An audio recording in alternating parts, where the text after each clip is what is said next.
Assalamualaikum warahmatullahi wabarakatuh. Apa kabar Anda semua? Oke, Ustaz lanjutkan pembahasan matematika untuk soal tryout bulan Januari ya, nomor 6 sampai nomor 10. Oke, kita lihat yang pertama itu soal nomor 6, langsung saja. Final lomba bakia terompak kayu untuk memperingati hari kemerdekaan yang diikuti oleh dua kelompok. Dalam acara final tersebut ada syarat khusus, yaitu kelompok pertama harus menari setiap 12 langkah dan kelompok kedua harus menari setiap 15 langkah. Maka kedua kelompok akan menari bersama pada langkah titik-titik. Jadi ada dua kelompok ya. Kelompok pertama itu dia menari setiap 12 langkah, kemudian yang kelompok kedua itu 15 langkah. Yang ditanya itu bersama-sama. Nah, soal cerita seperti ini merupakan ciri dari penggunaan KPK dan FEB. Jadi soal cerita yang berkaitan dengan KPK dan FEB itu, kalau ada kata bersama lagi, menari bersama lagi gitu ya, kemudian berenang bersama lagi, pada tanggal berapa gitu ya, pada langkah keberapa gitu. Nah, itu merupakan ciri dari soal cerita dari KPK. Kalau ada kata dibagi menjadi jumlah yang sama, nah itu merupakan ciri dari FEB ya. Misalkan carilah berapa kantong terbanyak yang dibutuhkan gitu. Ya, jika apel dan mangga tersebut dibagi dalam jumlah yang sama gitu ya. Nah, itu ciri soal cerita dari FEB. Oke. Nah, untuk yang soal nomor 6 ini merupakan ciri dari soal KPK karena ada kata bersama pada langkah berapa gitu ya. Oke. Nah, untuk mencari KPK sudah Ustaz bahas di soal sebelumnya ya. Jadi ini kita mencari KPK dari 12 dan 15 ya. Jadi setiap 12 langkah dia menari, berarti 24 langkah berikutnya dia menari lagi, kemudian 36 langkah dia menari lagi, jadi kelipatan dari 12. Begitupun dengan yang 15 langkah, setiap 15 langkah mereka menari, kemudian 30 langkah mereka menari lagi, kemudian 45 langkah itu mereka menari lagi.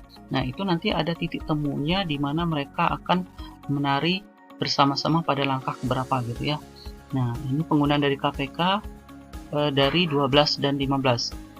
Cara mencari KPK seperti yang sudah Ustaz jelaskan itu ada beberapa cara. Nah, ini bisa kalian menggunakan cara pohon faktor seperti yang biasa kita bahas ya.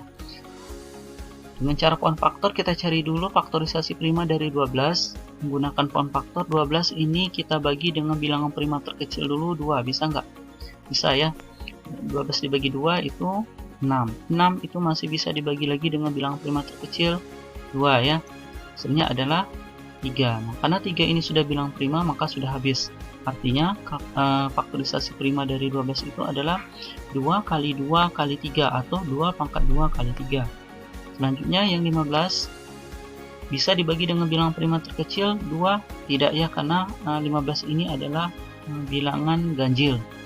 Oke, kita coba dengan bilangan prima terbesar, bilangan prima yang lebih besar yaitu 5. Karena 5 sudah bilang prima berarti sudah habis ya. Artinya faktorisasi prima dari 15 ini adalah 3 kali 5. Oke, kita tentukan KPK-nya, masih ingat kan? Cara mencari KPK itu K rakus. Berarti kita lihat yang sama dulu. Yang sama itu 3 ya. Sama-sama tidak punya pangkat, berarti kita ambil satu saja 3. Yang 2 pangkat 2 sama 5-nya itu tidak ada yang sama, berarti kita ambil semua karena KPK itu dia rakus. Berarti 2 pangkat 2 kali 3 kali 5. 2 pangkat 2 itu sama dengan 4, berarti 4 kita kalikan dengan 3, 12. 12 dikali 5 itu sama dengan 60. Artinya kedua kelompok akan menari bersama lagi pada langkah ke 60. Jadi jawabannya adalah yang B. Nomor 7.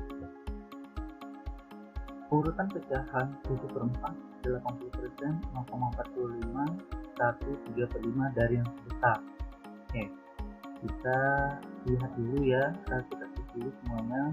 7/4, kemudian 80% itu coba menjadi 8/100.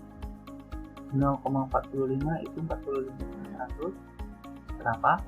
Karena ini saya ingatkan sekali lagi ya, 0,45 itu kenapa 45/100? Karena di sini kan ada dua angka di belakang koma, jadi per 100. Kalau 0,4 saja berarti 4 per 10, kalau satu angka di belakang koma. Kalau dua angka di belakang koma per 100. Kalau tiga angka di belakang koma berarti per 1000. Oke, ingat ya. Dan yang keempat itu 1/3/5. 1/3/5 ini kita jadikan pecahan biasa. 5 kali 1, 5 tambah 3, 8, berarti 8 per 5.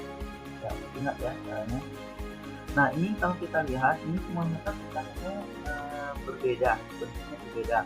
Dalam hal ini, kita menjadikannya semuanya menjadi pecahan biasa. Sebenarnya boleh kalian mau dijadikan semua, desimal semua, terserah ya.